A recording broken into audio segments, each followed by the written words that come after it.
Good morning students. So last lecture में हमने Kotlin basic पढ़ा था। इसमें हम यूनिट 2 की शुरुआत करेंगे, जिसमें हम ऑब्जेक्ट ओरिएंटेड प्रोग्रामिंग क्या होता है विथ यूजिंग कॉटलिन हम वो सीखेंगे। अब मैं आपको ये वीडियो देखने से पहले सजेस्ट करूंगा कि अगर आपको ऑब्जेक्ट ओरिएंटेड प्रोग्रामिंग क्या होता है ये नहीं पता है तो आप प्लीज़ किसी प्रोग्रामिंग लैंग्वेज जैसे कि जावा के वीडियोस दे सकते हैं, जिसमें ऑब्जेक्ट क्या है, क्लासेस क्या होते हैं, कैसे हम क्लास के ऑब्जेक्ट क्रिएट कर सकते हैं, ये सब हम डीप में जान सकते हैं। बट मैं यहाँ पे ऐसा सोच के चल रहा हूँ कि आपको बेसिक नॉलेज है ऑब्जेक्ट ओरिएंटेड प्रोग्रामिंग के बारे में। सो हम लोग कॉटलिन में वही देखेंगे कि हम कैसे क्लास क्रिएट कर सकते हैं और कैसे क्लास के ऑब्जेक्ट क्रिएट कर सकते हैं।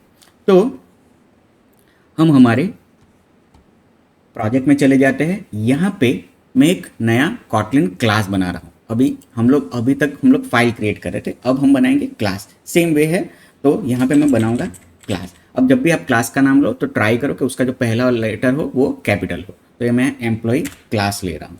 तो यहाँ पे एम्प्लॉय क्लास लिया और उसकी कुछ प्रॉपर्टीज डिफाइन करो। प्रॉपर्टी मीन्स उसके डेटा टाइप्स, कि मैं उसमें क्या क्या डेटा रख सकता हूँ। तो यहाँ पे हम फॉर एग्जाम्पल अभी के लिए हम लेते हैं एम्प्लॉय आईडी, इसको हम इंटीजर रखते हैं, इंटीजर। और मैं चाहता हूँ ये नलेबल रहे, तो नलेबल रहे और यहाँ पे मैं उसको नल डिफाइन कर दूँ। फिर मैं चाहता हूँ एम्प्लॉय नेम, सिर्फ नेम रखते हैं, स्ट्रिंग उसका डेटा टाइप, और उसमें अभी के लिए ब्रैंड। फिर मैं रखता हूँ नेम के बाद सैलरी, सैलरी इसको रखते हैं फ्लोट, फ्लोट और उसमें 0.0f। और ये मैंने 3 प्रॉपर्टीज डिफाइन की है। अब हम चाहते हैं कि हम इस क्लास का ऑब्जेक्ट क्रिएट करें। सो ऑब्जेक्ट क्रिएट करने के लिए हमें पहले हमारा मेन फंक्शन लिखना पड़ेगा, फंक्शन मेन। इसके अंदर हम ऑब्जेक्ट क्रिएट करेंगे किस क्लास का, एम्प्लॉय का। तो मैं किसी ऑब्जेक्ट का कुछ भी नाम देख सकता हूँ, जैसे आप वेरिएबल देते हैं वैसे ही ऑब्जेक्ट का नाम भी दे सकते हैं, where OBJ is equal to employee. अब यहाँ पे एम्प्लॉय लिखने के बाद मुझे राउंड ब्रैकेट लिखना पड़ेगा, ये कंस्ट्रक्टर कॉल है। ये कंस्ट्रक्टर कॉल क्या होता है वो हम नेक्स्ट लेक्चर में पढ़ेंगे। इसके बाद हम लोग ये जो ऑब्जेक्ट डिफाइन किया है उसकी सारी प्रॉपर्टीज डिफाइन कर सकते हैं, जैसे कि obj dot E I D is equal to 1, obj dot E name name is equal to Nehal Patel, obj dot salary is equal to 10,000। और जैसे मैंने इसकी प्रॉपर्टीज़ को डिफाइन किया तो मैं प्रिंट भी कर सकता हूँ यहाँ पे। तो मैं यहाँ पे ऐसे प्रिंट कर सकता हूँ, println obj dot name.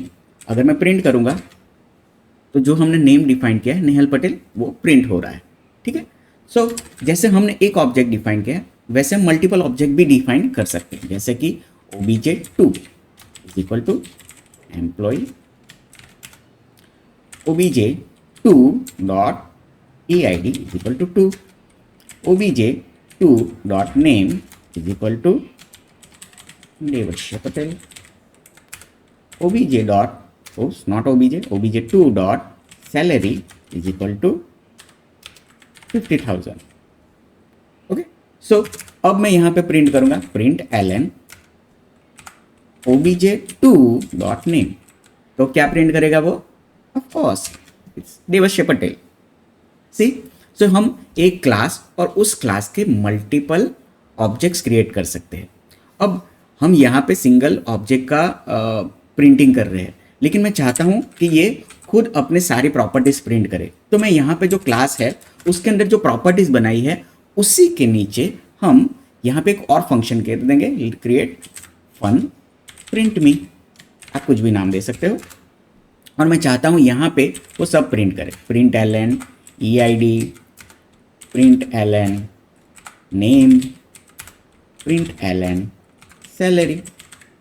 तो जैसे ही हम लोग ये फंक्शन को कॉल करेंगे, अभी यहाँ पे देखो मैं अगर obj1 पे कॉल कर रहा हूँ, obj प्रिंट मी, तो वो क्या करेगा, इस ऑब्जेक्ट को कॉल करके वो ये फंक्शन को कॉल करेगा। और क्योंकि ये ऑब्जेक्ट के पास सारी प्रॉपर्टीज की वैल्यूज है तो यहाँ पे वो प्रिंट कर देगा। तो यहाँ पे मुझे obj लिखने की जरूरत नहीं है क्योंकि मैंने यहीं से उसका रेफरेंस देके कॉल किया है। तो जैसे ही हम रन करेंगे, it is printing 1 Nehal Patel and 10,000। वैसे ही मैं अगर यहाँ पे प्रिंट करूँ obj2 डॉट प्रिंट मी। सो इसने कॉल किया टू देवेश पटेल एंड 50,000। सो हम लोग इस तरीके से क्लास क्रिएट कर सकते हैं। उस क्लास को हम लोग ऑब्जेक्ट क्रिएट कर सकते हैं, उसकी प्रॉपर्टीज डिफाइन कर सकते हैं, उसकी मेथड्स डिफाइन कर सकते हैं, और कैसे उस प्रॉपर्टी को वैल्यू असाइन करना है और कैसे उस प्रॉपर्टी को मेथड्स को कॉल करना है, हम इस तरीके से कर सकते हैं। सो आई होप ये इजीली आपको अंडरस्टैंडेबल होगा कि कैसे हम लोग क्लास के साथ काम कर सकते हैं इन कॉटलिन। सो नेक्स्ट लेक्चर में हम सीखेंगे कंस्ट्रक्टर क्या होता है, जैसे मैंने आपको यहाँ बताया कंस्ट्रक्टर के बारे में। तो अब हम डिटेल में नेक्स्ट सेशन में देखेंगे कंस्ट्रक्टर क्या होता है। Stay tune, happy learning, bye bye.